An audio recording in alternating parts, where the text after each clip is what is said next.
suntuosa, quem achará? O seu valor excede o de finas joias. O coração do seu marido confia nela. Entre os juízes de sua terra, o seu marido. Olá, bom dia minhas amigas, bom dia minhas irmãs. Graças ao Senhor, hoje 10 de janeiro, vamos novamente desfrutar de um provérbio. O provérbio de hoje fala assim: confia no Senhor de todo o teu coração e não te estribes no teu próprio entendimento. Reconhece-o em todos os teus caminhos e ele endireitarás a tua veredas. Provérbios 3, 5 e o 6. E o título: Confiar no Senhor. Foram necessários 40 anos de peregrinação no deserto para o povo de Israel saber o que estava no seu coração: murmuração, rebeldia e incredulidade. Deus o tirou da tirania do Egito com sua mão poderosa, sustentou o povo com maná, nunca envelheceu a sua veste, nem inchou o seu pé nesses 40 anos. Não há força humana capaz de tal realização. Por isso é importante o ser humano reconhecer o Senhor em todos os seus caminhos. Ele nunca deve esquecer-se dos ensinos do Senhor, mas guardar no coração os seus mandamentos. Em meio à tempestade da vida, quando as circunstâncias não indicarem esperança, confiemos no Senhor. É por meio dessas situações que Ele aperfeiçoa a nossa fé, pois tudo faz parte do seu plano para amadurecer-nos e preparar-nos para reinar no mundo que há de vir. Sabemos que todas as coisas cooperam para o bem daqueles que o amam a Deus, daqueles que são chamados segundo o seu propósito. É Romanos 8, 28. Aprendi na infância um princípio que me tem ajudado até o dia de hoje. Os que confiam no Senhor são como um monte de Sião, que não se abala, mas permanece firme para sempre. Salmo 125, versículo 1. E os que esperam no Senhor não serão envergonhados. Isaías 49, 23. Coloquemos nossa confiança no Senhor. Amém? Coloquemos nossa confiança no Senhor. Alimento diário. Série Vida e Edificação. Autoria: Pedro Dong. Leitura: Luciana da Silva Gomes Caires. Levantar antes de qualquer outra coisa, faça uma respiração da vida. E possuamos a terra, porque certamente prevaleceremos contra ela. Números 13, 30. O título da mensagem é: O homem tornou-se carnal. A mistura entre os anjos e as mulheres, registrada no capítulo 6 de Gênesis, fez com que Deus agisse de maneira severa, prendendo os anjos caídos em algemas eternas e exterminando a raça humana contaminada. Deus criou os dias de vida do homem, porque este se tornou carnal. O que significa o homem ter se tornado carnal? Ele passou a viver apenas para os prazeres da carne, sexo, abusos em comida, bebida e orgias. O ser humano deixou de buscar o espírito e passou a viver unicamente para satisfazer a carne. Não adiantava mais o Espírito de Deus contender com o homem, advertindo-o a não praticar tais coisas. O homem se tornou carnal. O corpo humano foi criado para o homem habitar na terra, multiplicar-se e enchê-la, a fim de realizar a vontade de Deus, que é sujeitar todas as coisas a seu governo. Por isso, o Espírito de Deus precisava agir no homem, contendendo com ele para que seguisse a direção divina. No entanto, o homem passou a viver totalmente para a carne. Entregou-se à corrupção e até à prostituição com os anjos caídos, seguindo após outra carne. Por isso Deus reduziu o tempo de vida do homem. Antes viviam até 900 anos, mas, por se haverem tornado carnais, o Senhor limitou seus dias a 120 anos, para que não desenvolvessem ainda mais a carne. Os filhos da mistura maligna eram de grande porte, com força descomunal, considerados heróis da antiguidade. Eram totalmente desproporcionais em relação aos homens comuns, alguns com cerca de 4 metros de altura. Por isso, a violência se multiplicava, já que era impossível competir com eles. Naquele tempo, havia gigantes na terra e também, depois, quando os filhos de Deus possuíram as filhas dos homens, as quais lhe deram filhos. Estes foram valentes varões de renome na antiguidade. Gênesis 6:4. Esse assunto volta a ser abordado no livro de Números, quando os espias enviados por Moisés relataram ter visto os anaquins na terra de Canaã. Para onde subiremos? Nossos irmãos fizeram com que se derretesse o nosso coração, dizendo: maior e mais alto do que nós é este povo. As cidades são grandes e fortificadas até aos céus. Também vimos ali os filhos de Anaquins.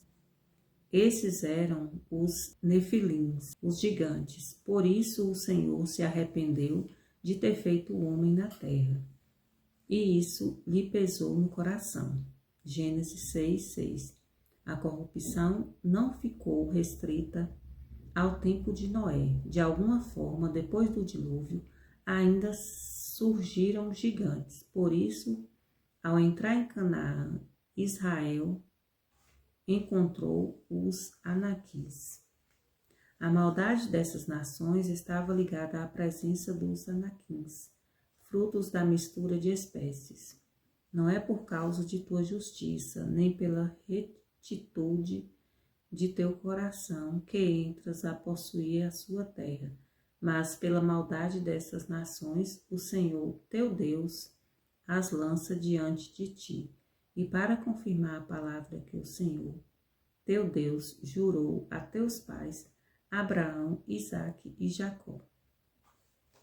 Deus tinha interesse em destruir essa descendência corrompida, para preservar a raça humana. Da mesma forma, nós também enfrentamos gigantes.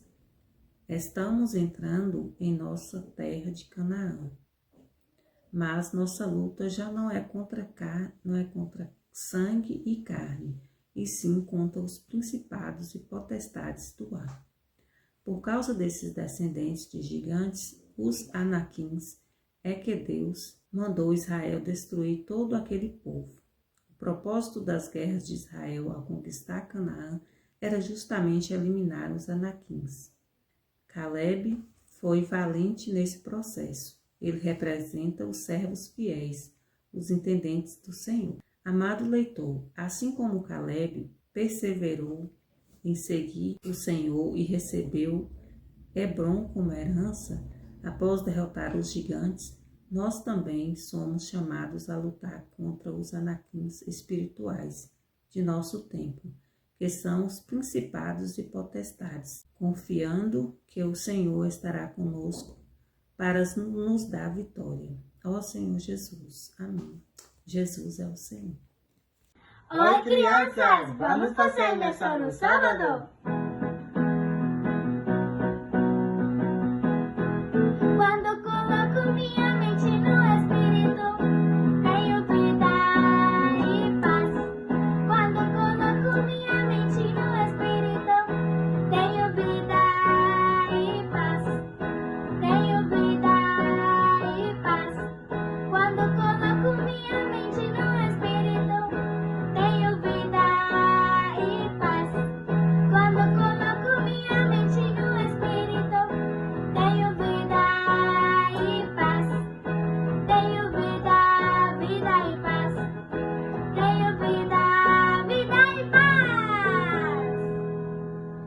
Bom dia, amadas irmãs, queridos ouvintes. Estamos aqui mais uma vez para fazer a leitura bíblica de Gênesis, né? Convido você a abrir a sua Bíblia, né? E desfrutar com a gente aqui todos os dias. O programa Mais Amorosas está no YouTube, né? E à disposição de vocês aí, tá certo? E como está gravado, se você não puder ouvir todo, você ouve uma parte, depois continua, né? O importante é que você leia junto com a gente, tá certo? Desfrute aí diariamente da palavra do Senhor, amém? Senhor Jesus, nós te agradecemos pela palavra que está disponível para nós. Senhor, eu posso estar abençoando todas as irmãs que se dispuseram a ler a Bíblia este ano, fizeram esse voto para cumprir, Senhor. Nós dependemos do Senhor, porque só o Senhor pode dar esse tempo de qualidade para nós. Os dias são corridos, Senhor, mas nós temos colocado o Senhor em primeiro lugar. Senhor, nos ajude a prosseguir nesse ritmo, Senhor, sempre dependendo do Senhor para tudo que vamos fazer. Amém! Louvado seja o Senhor. Deus abençoe o seu sábado, né? Que seja bem proveitoso aí o seu dia, tá certo?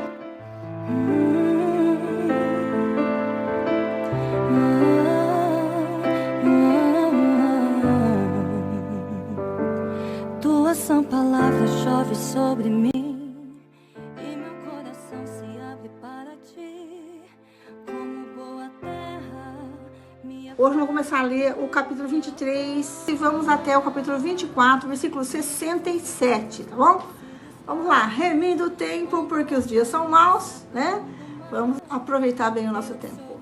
A morte de Sara, capítulo 23, versículo 1. Sara viveu 127 anos, morreu em Kiriat Arba, que é Hebron, na terra de Canaã. Abraão veio lamentar Sara e chorar por ela. Depois Abraão levantou-se da presença da falecida e falou aos filhos de Et: sou estrangeiro e morador entre vocês.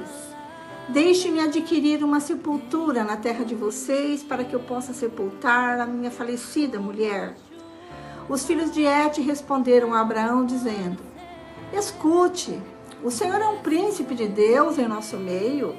Sepulte a falecida numa das nossas sepulturas. Nenhum de nós se recusará a ceder a sua própria sepultura para que você sepulte a sua falecida. Versículo 7. Então Abraão se levantou e se inclinou diante do povo da terra, diante dos filhos de Et, e lhes falou, dizendo: se é do agrado de vocês que eu sepulte a minha falecida, escutem-me e intercedam por mim junto a Efron, filho de Zoar, para que ele me ceda a caverna de Macpela, que pertence a ele e que fica no extremo do seu campo. Que ele a entregue a mim pelo devido preço, para que eu tenha uma sepultura entre vocês. Ora, Efron, o heteu, estava sentado no meio dos filhos de Et. Ele respondeu a Abraão de maneira que pudesse ser ouvido pelos filhos de Et, a saber, por todos que entravam pelo portão da cidade. De modo nenhum, meu senhor. Escute, eu lhe dou o campo e também a caverna que nele está. Na presença dos filhos do meu povo, eu lhe dou isso, sepulte a sua falecida. Versículo 12. Então, Abraão se inclinou diante do povo da terra e falou a Efron, na presença do povo da terra, dizendo: mas se você concorda, escute, pagarei o preço do campo, aceite-o de mim e sepultarei ali a minha falecida. Efron respondeu: meu senhor, escute, um terreno que vale 400 barras de prata, que é isso para mim, entre mim e você? Sepulte ali a sua falecida. Abraão ouviu Efron dizer isso e pesou-lhe a prata de que este lhe tinha falado na presença dos filhos de Et, a saber, 4,5 quilos de prata, segundo o peso usado entre os mercadores. Assim, o campo de Efron, que estava em Macpela, em frente de Manre, o campo, a caverna e todo o arvoredo que nele havia, e todo o terreno ao redor, passaram a ser propriedade de Abraão na presença dos filhos de Et, a saber, de todos que entravam pelo portão da cidade. Depois Abraão sepultou Sara, sua mulher, na caverna do campo de Maquipela, em frente de Manre, que é Hebrom, na terra de Canaã. E assim, pelos filhos de Et, se confirmou a Abraão o direito do campo e da caverna que nele estava, como propriedade para servir de sepultura. Capítulo 24, versículo 1. Uma esposa para Isaque. Abraão já era velho de idade, bem avançada, e o Senhor o havia abençoado em tudo. Abraão disse ao mais antigo servo da sua casa, que governava tudo o que possuía: põe a sua mão por baixo da minha coxa, para que eu faça com que você jure pelo Senhor, Deus do céu e da terra, que você não buscará uma esposa para o meu filho entre as filhas dos cananeus, no meio dos quais estou morando, mas que você irá à minha parentela, e ali buscará uma esposa para Isaque, meu filho. Então o servo disse: talvez a mulher não queira vir comigo para esta terra. Neste caso, eu devo levar o seu filho à terra de onde o Senhor veio? Abraão respondeu: cuidado, não faça o meu filho voltar para lá. O Senhor, Deus do céu, que me tirou da casa de meu pai, da terra dos meus parentes, e que me falou e jurou, dizendo: à sua descendência eu darei esta terra, e ele enviará o seu anjo adiante de você, para que lá você encontre uma esposa para o meu filho. Caso a mulher não queira vir, você ficará desobrigado do seu juramento. Entretanto, não leve o meu filho para lá. Né? Porque, fazer um parêntese aqui, se a terra prometida era Canaã, essa seria a herança de Isaque. Então, não era para tirá-lo daquela terra. Versículo 9. Com isso, o servo pôs a sua mão por baixo da coxa de Abraão, seu senhor, e jurou fazer segundo o resolvido. O servo pegou 10 dos camelos do seu senhor e, levando consigo uma parte dos bens dele, levantou-se e partiu para a Mesopotâmia, para a cidade onde Naor havia morado. Fora da cidade, fez os camelos se ajoelharem junto a um poço de água. Era de tardinha, a hora em que as moças saem para tirar água. Então o servo orou: ó Senhor Deus de meu senhor Abraão, peço-te que me ajudes hoje e sejas bondoso para com meu senhor Abraão. Eis que estou ao pé da fonte de água, e as filhas dos homens dessa cidade saem para tirar água. Concede, pois, que a moça a quem eu disser: incline o cântaro para que eu beba, e ela me responder: beba, e eu darei ainda de beber aos seus camelos, seja a que designaste para o teu servo Isaque, e nisso verei que foste bondoso para com o meu senhor. Versículo 15. Antes que ele acabasse de orar, eis que surgiu Rebeca, filha de Betuel, filho de Milca, mulher de Naor, irmão de Abraão, trazendo um cântaro sobre o ombro. A moça era muito bonita, virgem, a quem nenhum homem havia possuído. Ela desceu até a fonte, encheu o seu cântaro e subiu. Então o servo correu ao encontro dela e disse: peço que me deixe beber um pouco da água do seu cântaro. Ela respondeu: beba, meu senhor. E prontamente, baixando o cântaro para a mão, deu-lhe de beber. Depois de lhe dar de beber, disse: vou tirar água também para os seus camelos, até que todos bebam. E, apressando-se em despejar o cântaro no bebedouro, correu outra vez ao poço para tirar mais água. Ela tirou água para todos os camelos. Eram 10 camelos, né? Certo? Guarda essa informação aí para você. 10 camelos. Ela tirou água para todos. O homem a observava em silêncio, atentamente, para saber se o Senhor teria levado a bom termo a sua jornada ou não. Quando os camelos acabaram de beber, o homem pegou um pendente de ouro pesando 6 gramas e 2 pulseiras para as mãos dela, pesando 120 gramas de ouro. Em seguida perguntou: diga-me, de quem você é filha? Será que na casa de seu pai haveria lugar para eu e os que estão comigo passarmos a noite? Ela respondeu: sou filha de Betuel, que é filho de Milca e de Naor. E acrescentou: temos palha, muito pasto e lugar para passar a noite. Então o homem se inclinou e adorou o Senhor. E disse: bendito seja o Senhor, Deus de meu senhor Abraão, que não retirou a sua bondade e a sua verdade do meu senhor. Quanto a mim, estando no caminho, o Senhor me guiou à casa dos parentes de meu senhor. E a moça correu e contou tudo aos da casa de sua mãe. Ora, Rebeca tinha um irmão chamado Labão. Este correu ao encontro do homem junto à fonte. Acontece que Labão tinha visto o pendente e as pulseiras nas mãos de sua irmã, e ouvindo as palavras de Rebeca, sua irmã, que dizia: ele me falou assim e assim. Por isso foi até onde ele estava e o encontrou em pé junto aos camelos ao lado da fonte. E Labão disse: entre, bendito do Senhor, porque você está aí fora? Já preparei a casa e o lugar para os camelos. Então o homem entrou na casa. Descarregaram os camelos e lhe deram forragem e pasto. Também trouxeram água para que ele e os homens que estavam com ele lavassem os pés. Puseram comida diante dele, porém ele disse: não vou comer enquanto não disser o que tenho para dizer. Labão respondeu: diga. Então ele disse: sou servo de Abraão. O Senhor tem abençoado muito meu senhor. E ele se tornou um grande homem.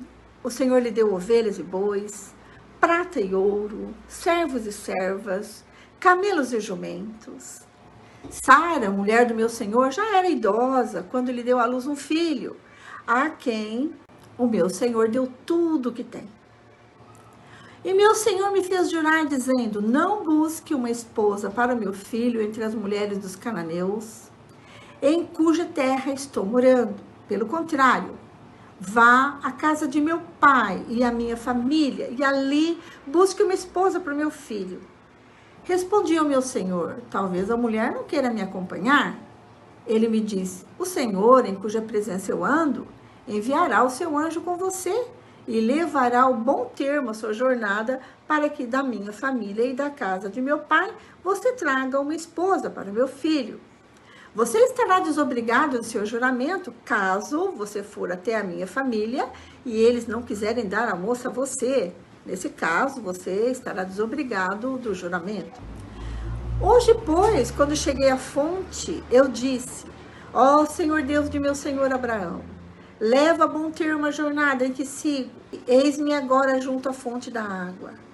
A moça que sair para tirar água, quem eu disser: dê-me um pouco de água do seu cântaro, e ela me disser: beba, e também tirarei água para os seus camelos, seja essa a mulher que o Senhor designou para o filho de meu senhor. Antes que eu acabasse de orar em meu íntimo, eis que vejo Rebeca trazendo meu cântaro sobre o ombro. Ela desceu à fonte e tirou água. E eu lhe disse: peço que me dê de beber. Ela prontamente baixou o cântaro do ombro e disse: beba, e também darei de beber aos seus camelos. Bebi, e ela deu de beber aos camelos. Daí lhe perguntei: de quem você é filha? Ela respondeu: filha de Betuel, que é filho de Naor e Milca.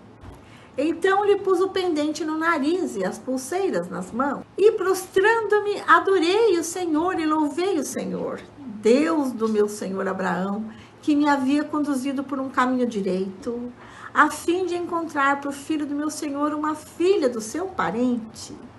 Agora, pois, se estiverem dispostos a usar de bondade e de fidelidade para com o meu senhor, digam; do contrário, digam também, para que eu siga o meu caminho para a direita ou para a esquerda. Labão e Betuel responderam: isto procede do Senhor. Nada temos a dizer, nem a favor, nem contra. Aqui está Rebeca. leve-a com você, e que ela seja a mulher do filho do seu senhor, segundo a palavra do Senhor Deus. Quando o servo de Abraão ouviu tais palavras, prostrou-se em terra diante do Senhor. Tirou joias de ouro e de prata e vestidos e os deu a Rebeca. Também deu ricos presentes ao irmão e à mãe dela. Depois comeram e beberam, ele e os homens que estavam com ele, e passaram a noite. De madrugada, quando se levantaram, o servo disse: permitam que eu volte ao meu senhor. Mas o irmão e a mãe da moça disseram: deixe que ela fique conosco mais alguns dias, pelo menos 10, e depois irá. Ele, porém, lhes disse: não me detenham, pois o Senhor me tem levado a bom termo na jornada. Deixem que eu volte ao meu senhor. Disseram: vamos chamar a moça para ver o que ela diz. Versículo 58. Chamaram, pois, Rebeca e lhe perguntaram: você quer ir com este homem? Ela respondeu: sim, quero. Então deixaram que Rebeca, a irmã deles, partisse, junto com a sua ama, com o servo de Abraão e os homens que estavam com ele. Abençoaram Rebeca e lhe disseram: que você, nossa irmã, seja a mãe de milhares, e que a sua descendência tome posse das cidades dos seus inimigos. Então Rebeca se levantou com as suas servas e, montando os camelos, seguiram o homem. O servo de Abraão tomou Rebeca e partiu. Ao cair da tarde, Isaque saiu para meditar no campo. Erguendo os olhos, viu, e eis que vinham camelos. Também Rebeca levantou os olhos e, vendo Isaque, desceu do camelo. Perguntou ao Senhor: quem é aquele homem que vem pelo campo ao nosso encontro? O servo respondeu: é o meu senhor. Então ela pegou o véu e se cobriu. O servo contou a Isaque todas as coisas que havia feito. Isaque a conduziu até a tenda de Sara, mãe dele. Ele tomou Rebeca e esta se tornou a mulher dele. Ele a amou. E assim Isaque foi consolado depois da morte da sua mãe. Que história linda, né? Muito bonita. Então, nós vamos a algumas notas principais aqui. Nota 23, 1 e 2. Indicando a importância de Sara, está o fato de que ela é a única mulher na Bíblia cuja idade, por ocasião da sua morte, é registrada. Quantos anos ela tinha? 127 anos quando ela faleceu. É a única mulher que é mencionada a sua idade na Bíblia, né? Na sua morte. Isso mostra a importância de Sara. Kiriat Arba, ali ela foi sepultada. O nome dessa cidade era 4, cidade de 4. Era o nome dela. Mais tarde, ela foi conhecida como Hebron. Quando um membro da família morria na cultura de Abraão, os sobreviventes eram obrigados a preservar os ossos do falecido, idealmente em uma caverna onde todos os demais membros da família pudessem mais tarde ter seus restos preservados. Abraão não possuía terra em Canaã. Sendo assim, ele precisava adquirir um lugar de sepultamento dos hititas, né, para enterrar Sara. Assim como os filisteus anteriormente, os hititas reconheceram que Abraão era um príncipe poderoso entre eles. Talvez a fim de garantir o favor do Deus de Abraão, eles ofereceram a Abraão o direito de usar a melhor sepultura da região. Na praça junto à porta de Kiriat Arba, Abraão mostrou seu respeito pelos hititas, colocando sua cabeça ao nível em que se encontravam os pés deles, ou seja, ele se inclinou diante deles, né? Se prostrou diante deles. O patriarca era rico e altamente respeitado, mas ele desempenhou o papel de alguém que era indigno de falar com o proprietário da terra que o patriarca desejava. Deste modo, ele pediu aos hititas que intercedessem por ele a Efron pelo direito de comprar a caverna de Macpela. Embora Abraão fosse um hábil negociador, ele ofereceu pagar o preço justo pela propriedade. Este gesto indicou o respeito pelos hititas e o desejo de evitar regateio o indigno, igualando-se à honradez de Abraão. Efron, o hitita, falou diretamente com o patriarca e ofereceu ceder-lhe não somente a caverna, mas também o campo. Com as duas partes em acordo, Abraão se curvou novamente de maneira respeitosa e repetiu sua disposição de pagar pelo campo, embora ele não soubesse ainda qual seria o preço. 400 ciclos de prata, talvez o preço de 8 escravos adultos, saudáveis do sexo masculino. Então, o preço não era tão barato não, né? 8 escravos masculinos adultos e fortes, né? Pode ou não ter sido uma avaliação razoável, não sabemos.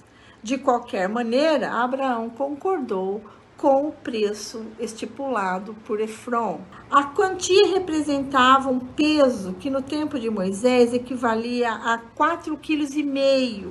Não sabemos exatamente o quanto isso valia, de acordo com o dinheiro corrente entre os mercadores hititas. O pedaço de terra era particularmente valioso, porque o terreno continha tanto a caverna quanto árvores também. Depois de bem-sucedidas negociações, né, Abraão sepulta Sara, sua esposa, na caverna de Macpela. Outros ali foram enterrados da família, né? Abraão, Isaque, Rebeca, Lia e Jacó. Todos eles foram enterrados aí, nesta caverna, onde ele sepultou Sara. Capítulo 24, nota de 1 a 9. Abraão, agora com 140 anos de idade, havia sido em todas as coisas abençoado pelo Senhor, mas uma coisa estava faltando. Uma esposa para o seu filho, Isaque. Uma mulher digna para seu filho de 40 anos. Olha como o Senhor foi maravilhoso ali, né? Fazendo Abraão viver 40 anos com seu filho, né? Então, ele já tinha essa idade. E Abraão desejava assegurar a continuidade da linhagem pactual. Baseado em sua experiência com os habitantes de Canaã, Abraão não desejava que Isaque se casasse com uma mulher cananeia. Em vez disso, ele deve vir dentre os seus parentes, e centenas de quilômetros de distância a noroeste da Mesopotâmia. Então, eu quero fazer aqui um parênteses. Você se lembra que no capítulo 20, né, assim que Isaque é desmamado, né, comenta-se que nasce Rebeca, filha de Naor, né? Então, é importante ele saber que naquela região, os seus parentes estavam morando naquela região e tinha tido filhos e filhas, né? Então, ele manda o seu servo para aquela região da sua parentela, para buscar a noiva do seu filho. Abraão estava velho demais para fazer essa viagem de ida e volta. Assim, ele convoca o seu servo, Eliezer, alguém da sua total confiança, para executar essa tarefa. Encontrar a esposa certa para Isaque requeriria ajuda divina. Assim, Abraão fez ao seu servo prestar um juramento pelo Senhor, o Deus do céu e o Deus da terra, e também a pôr a sua mão debaixo da coxa de Abraão, a zona do corpo associada à posteridade de Abraão. Interessante demais isso, né? Este ato ressaltou de maneira simbólica a importância da tarefa para o futuro de Abraão e da sua clã também.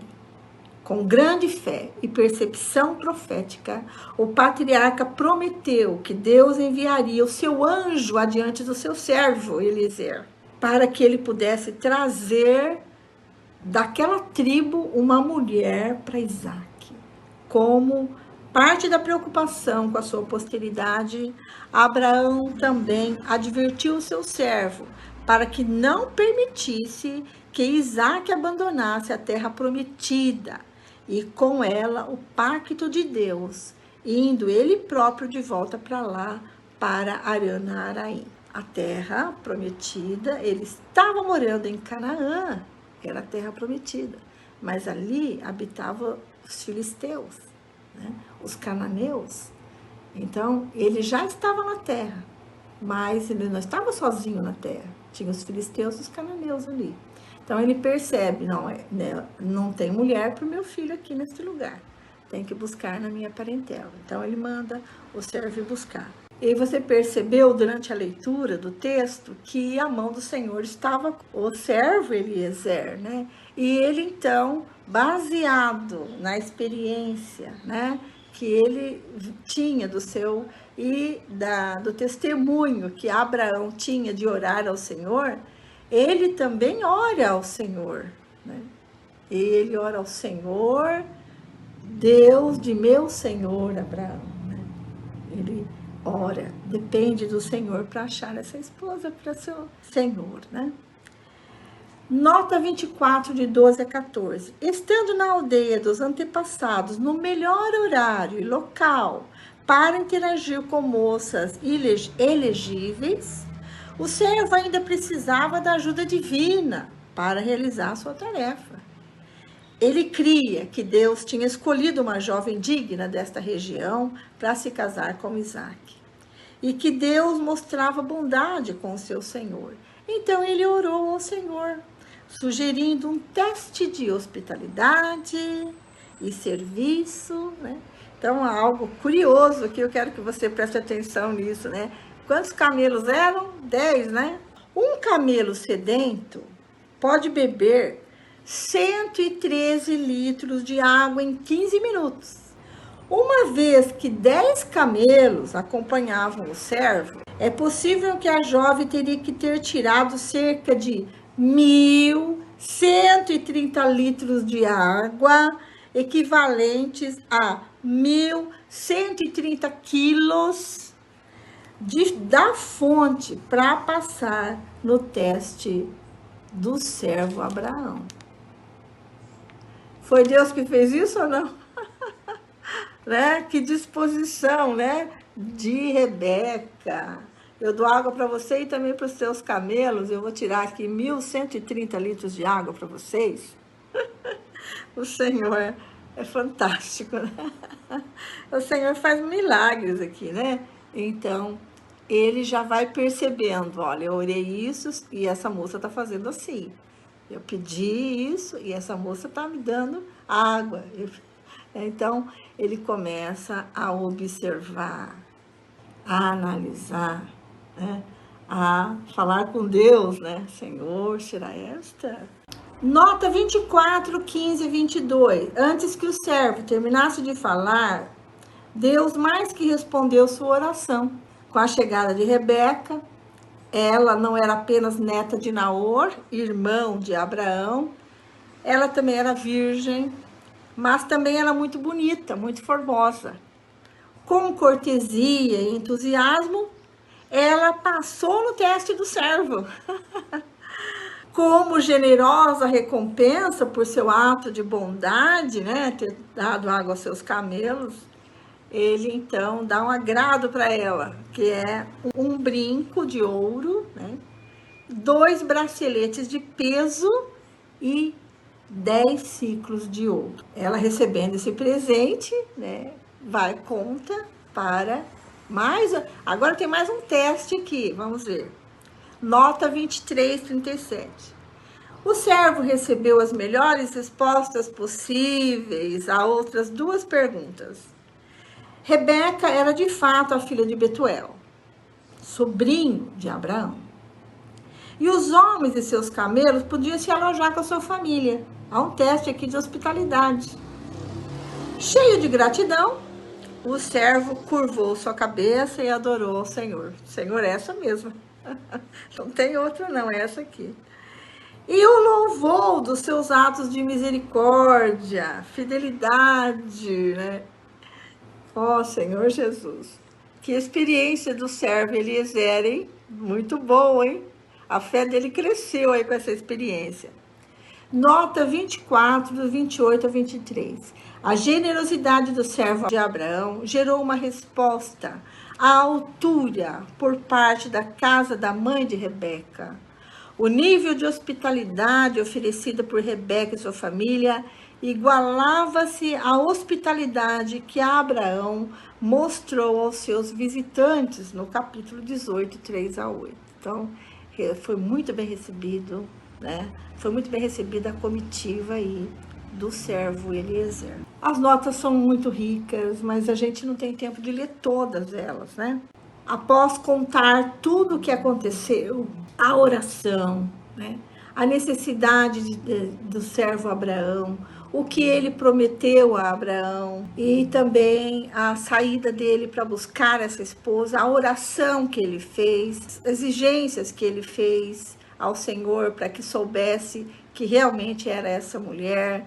E também ele relata que exatamente do jeito que ele orou, aconteceu, Rebeca apareceu, deu água para ele, água para os camelos. E também ele fica sabendo que ela é parente de Abraão, né? Então, sobrinha, né, de Abraão. Então, ele não tem mais dúvidas. É essa mesmo a prometida para o meu senhor Isaque. Então, ele relata tudo isso para Labão, que é irmão Rebeca, né? Provavelmente ele já não tinha mais, a Rebeca já não tinha mais pai, né? Porque aqui no texto aparece só a mãe e o irmão mais velho de Rebeca, que é Labão, né? Então, Labão então passa a conversar com o servo no lugar do pai de Rebeca, né? Muito bom. Então, irmãs, eu estou resumindo aqui para a gente poder ganhar um pouco de tempo. O servo então quer ir embora e então Labão diz: não, vamos esperar mais 10 dias, né? Mas como Abraão com idade avançada, o servo quer voltar logo para casa, né? Então ele pede para ir embora no dia seguinte. Então ele levanta de madrugada. Então perguntam: se a moça quiser ir, então vocês podem ir. Então consultam Rebeca e ela aceita ir com ele no dia seguinte. Então eles levantam de madrugada e partem para Canaã.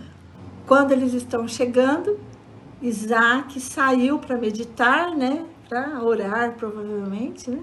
Levanta os olhos e vê a caravana chegando, e então ele vai ao encontro da caravana. Quando Rebeca vê que ele está vindo, então ela pergunta: quem é esse homem que está vindo? Fala: esse daqui vai ser o seu marido, né? Então ela pega o véu e se cobre, né?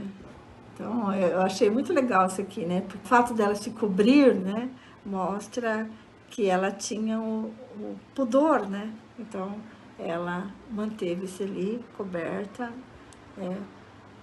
aguardando, né, a chegada do seu casamento, né? Muito bom. Então, nota 2467 diz assim: como parte do ritual matrimonial, Isaque levou Rebeca para a tenda que havia sido de sua mãe Sara. Essa tenda seria agora o lar de Rebeca. A distinguia como a matriarca do clã. Ela estaria ali no lugar de Sara, a mulher mais poderosa do grupo ali. Isaque e Rebeca consumaram o casamento. Tendo esperado 40 anos para se casar, Isaque amou sua esposa intensamente e foi finalmente confortado após a morte de sua mãe, que tinha ocorrido 3 anos antes desse dia. Senhor Jesus, que história linda para você contar para os seus filhos, né? Muito bom, graças ao Senhor, ficamos por aqui com vontade de ler mais, né? E amanhã a gente dá continuidade ao capítulo 25 aqui. A irmã Lene agora continua com a leitura de hoje. Até mais. Bom sábado para vocês. Bom dia, irmãos. Bom dia, irmã Vera. Mais um dia de leitura, graças a Deus. Nós sempre temos que dar graças por tudo, inclusive por esse programa maravilhoso, a leitura bíblica, nossas leituras que são tão ricas, né? Leitura dos livros, o devocional, o alimento diário, uma maravilha de leitura dos livros, palavras de sabedoria, provérbios, que inicia o programa. Então vamos começar a segunda parte, lendo Salmos, capítulo 9, versículos 13 até o 20. Vamos ler também o Provérbio, capítulo 3, versículo 1 até o 6. E Mateus, capítulo 8, versículo 1 até o 17. Então vamos para o 9, que fala assim, o Salmos 9, do 13 ao 20. Compadece-te de mim, Senhor. Vê a que sofrimentos me reduziram os que me odeiam. Tu que me levantas das portas da morte, para que as portas da filha de Sião eu proclame todos os louvores e me alegre na tua salvação. As nações se afundaram na cova que fizeram, no laço que esconderam ficou preso o seu pé. O Senhor se dá a conhecer pelo juízo que executa, os ímpios ficam enredados nas obras de suas próprias mãos. No inferno serão lançados os perversos, todas as nações que se esquecem de Deus, pois o necessitado não será esquecido para sempre, e a esperança dos aflitos não será frustrada perpetuamente. Levanta-te, Senhor, não deixes que os mortais prevaleçam, sejam as nações julgadas na tua presença, infunde-lhes o medo, Senhor. Saibam as nações que não passam de simples mortais. Ó Senhor Jesus, o versículo 13 fala assim: compadece-te de mim, Senhor. Vê a que sofrimentos me reduzem os que me odeiam. Tu que me levantas das portas da morte. Amém? Agora vamos ler Provérbios. Provérbio capítulo 3, versículo 1 até o 6. Ontem, antes de ontem, falamos sobre a excelência da sabedoria e agora vamos iniciar a leitura de Provérbios falando sobre conselhos da sabedoria aos moços. Meu filho, não se esqueça dos meus ensinos, o que o seu coração guarde os meus mandamentos, porque eles aumentarão seus dias e lhes acrescentarão anos de vida e paz. Não deixe que a bondade e a fidelidade abandonem você.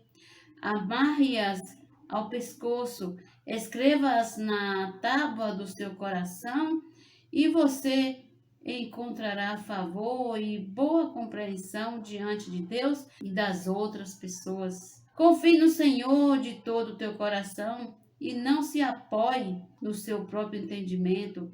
Reconheça o Senhor em todos os seus caminhos e Ele endireitará as suas veredas.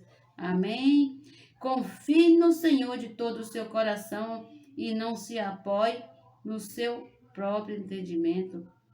Reconheça o Senhor em todos os seus caminhos e Ele endireitará as suas veredas. Outro versículo que eu gostei é o 3, que fala: não deixe que a bondade e a fidelidade abandonem você. Amém? Amarre-as ao pescoço, escreva-as na tábua do seu coração. Esses são os conselhos da sabedoria para os moços. Amém? Agora vamos ver Mateus, capítulo 8, do 1 ao 17. Terminou o Sermão do Monte. E agora vamos ver as curas que ele vai fazer. De agora em diante, só curas e curas, graças a Deus. A cura de um leproso. 1. Quando Jesus desceu do monte, grandes multidões o seguiam. E eis que um leproso aproximou-se e o adorou, dizendo: Senhor, se quiser, pode me purificar. E Jesus, estendendo a mão, tocou nele, dizendo: quero. Sim, fique limpo. E no mesmo instante, ele ficou limpo da sua lepra.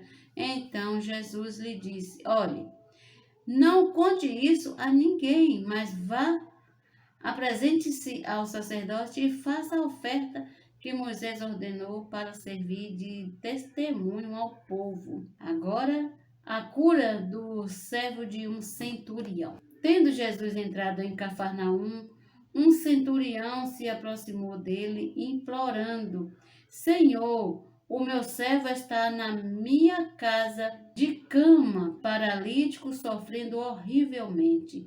Jesus lhe disse: eu vou lá curá-lo. Mas o centurião respondeu: Senhor, não sou digno de recebê-lo em minha casa, mas apenas mande com uma palavra e o meu servo será curado. Porque também eu sou homem sujeito à autoridade, tenho soldados às minhas ordens e digo a este: vá, e ele vai, e a outro: venha, e ele vem, e ao meu servo: faça isto, e ele o faz. Ao ouvir isto, Jesus ficou admirado e disse aos que o acompanhavam: em verdade lhes digo que nem mesmo em Israel encontrei fé como esta. Digo a vocês que muitos virão do Oriente e do Ocidente e tomarão lugar à mesa com Abraão, Isaque e Jacó no reino dos céus. Mas os filhos do reino serão lançados para fora, nas trevas. Ali haverá choro e ranger de dentes. Então Jesus disse ao centurião: vá e seja feito conforme você crê. E naquela mesma hora o servo do centurião foi curado. A cura da sogra de Pedro. Tendo Jesus chegado à casa de Pedro, viu a sogra deste acamada com febre. Mas Jesus tomou-a pela mão e a febre a deixou. Ela se levantou e passou a servi-lo. E muitas outras curas. Ao cair da tarde, trouxeram a Jesus muitos endemoniados. E apenas com a palavra expulsou os espíritos e curou todos os que estavam doentes, para se cumprir o que foi dito por meio do profeta Isaías. Ele mesmo tomou as nossas enfermidades e carregou as nossas doenças. Amém? Termina aqui a leitura bíblica de hoje, do dia 10 de janeiro. Até amanhã, se Deus quiser, com mais leitura bíblica. Bom dia!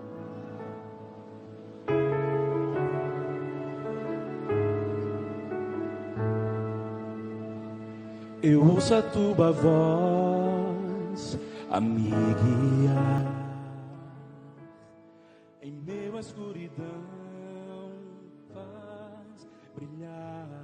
Olá, irmãs, nós estamos lendo o livro Servas Diligentes, estamos no capítulo 8 e o subtítulo de hoje é a restauração do amor reverente à palavra profética na igreja. Vamos lá? Aí percebemos que o mesmo aconteceu com a igreja. O início da igreja primitiva foi maravilhoso, pois estabeleceu um modelo para aquilo que o Senhor deseja para a sua igreja, principalmente por meio do apóstolo Pedro, que estava no início da igreja primitiva. O Espírito tinha liberdade para fazer a obra de Deus. Havia somente a pregação da obra de Cristo, que era o conteúdo para a circulação da vida e a comunhão da vida na igreja saudável. No entanto, Satanás conseguiu seu intento e acabou com o povo que estava aberta à palavra dos apóstolos. Mais uma vez, no entanto, Deus achou um escape. Levantou o apóstolo Paulo. O evangelho de Cristo pôde ser levado para muitos. Satanás, entretanto, novamente desviou o povo de Deus para outro evangelho. Por volta do ano 90, o apóstolo João tentou trazer à igreja o vigor, a comunhão da palavra da vida. Mas a liderança das igrejas não estavam mais interessadas na palavra do Senhor. Todos os líderes passaram a buscar espaço para si, fazendo suas próprias obras. Dessa forma, rejeitaram João e a palavra do apóstolo, e a igreja entrou de novo em degradação e em cativeiro babilônico. Isso durou muitos anos, muitas gerações. Iniciou-se uma reforma no século XVI que não passou da justificação da fé. E depois, no século XIX, começou a libertação da igreja com respeito à hierarquia. O século XX trouxe a prática da unidade da igreja em cada cidade. Assim, a igreja voltou a ter a base da unidade. E Deus pôde finalmente entregar sua carta. A palavra profética voltou para a igreja. A partir de 2017, percebemos que não somente a igreja precisava restaurar a palavra profética, que vem de seus apóstolos, mas também perceber que o governo de Deus acontece por meio da palavra de Deus. A palavra de Deus é que, de fato, estabelece o governo de Deus na igreja. Não se deve acrescentar nada. A serva diligente precisa receber a palavra com simplicidade, com diligência, ouvindo a voz do Senhor. Assim a palavra opera eficazmente nela, que crê que essa palavra vem de Deus por meio dos profetas. O trabalho de Neemias de reconstruir os muros é justamente o que fizemos, de ter apreço pela palavra de Deus e crer que essa palavra é poderosa para executar sua própria obra por meio de quem crê. Aleluia! O Senhor encontrou em nós homens e mulheres com espírito aflito, simples e humilde, que tremem de sua palavra e que têm amor reverente à palavra. Quanto à verdade do Evangelho, a serva diligente permanece firme, não cede às pressões, mas luta para que a verdade do Evangelho permaneça entre nós. Serva diligente, não podemos deixar passar mais uma geração. Nós não podemos deixar passar mais uma geração. Vamos arrepender-nos de que temos de nos arrepender e lembrar-nos de toda a história do passado. Agora, irmãos, vamos viver nossa história, ciente de que o Senhor foi benevolente comigo e com você e nos trouxe até aqui. Não vamos desistir. Vamos completar a alegria do Senhor, fazendo hoje uma aliança com Ele. Vamos dar-nos mais ao Senhor, consagrar-nos mais. Vamos comprometer-nos a perseverar diariamente na busca ao Senhor. Querida irmã, rogue ao Senhor neste momento. Senhor, até agora Tu estiveste comigo. Daqui para frente, quero servir-te com excelência, com mais excelência. Quero ser uma verdadeira serva diligente. Ó Senhor Jesus, que realmente o Senhor faça de nós essa serva diligente. Produza, Senhor, pela Tua bondade, um coração de arrependimento em nós. Queremos confessar nossos pecados, tratar com cada situação na nossa vida. Que o Senhor também nos liberte de todo o coração de incredulidade, dando para nós um coração de crer, de obedecer e de ser fiel à Tua palavra, Senhor. Queremos nos consagrar novamente a Ti, porque cremos que Teu Espírito tem poder de trabalhar em nós, tem poder de nos fazer essas servas diligentes que o Senhor tanto deseja para Ti. Obrigada, Jesus. Oh, Senhor Jesus. Jesus Cristo é o nosso Senhor. Jesus, ó noivo, precioso, Tu és, Tu és, Tu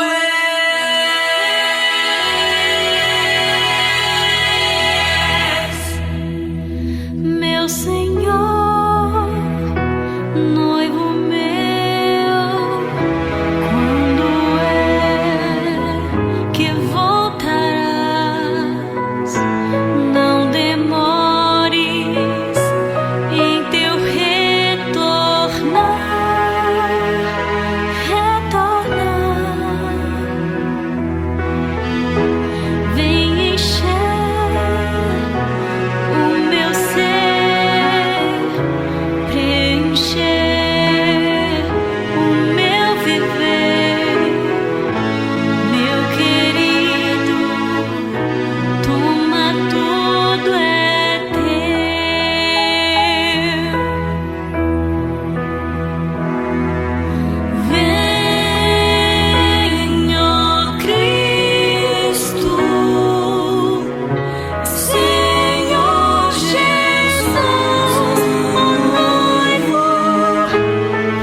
sim és tu.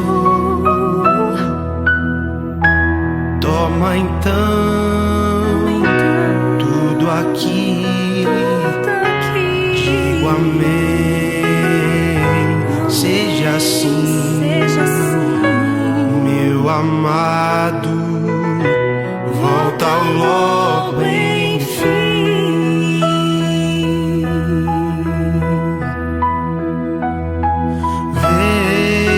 Vem, ó Cristo, Senhor Jesus, ó noivo precioso, tu és, me consome para o teu plano eterno. A ti, noivo, sou fiel.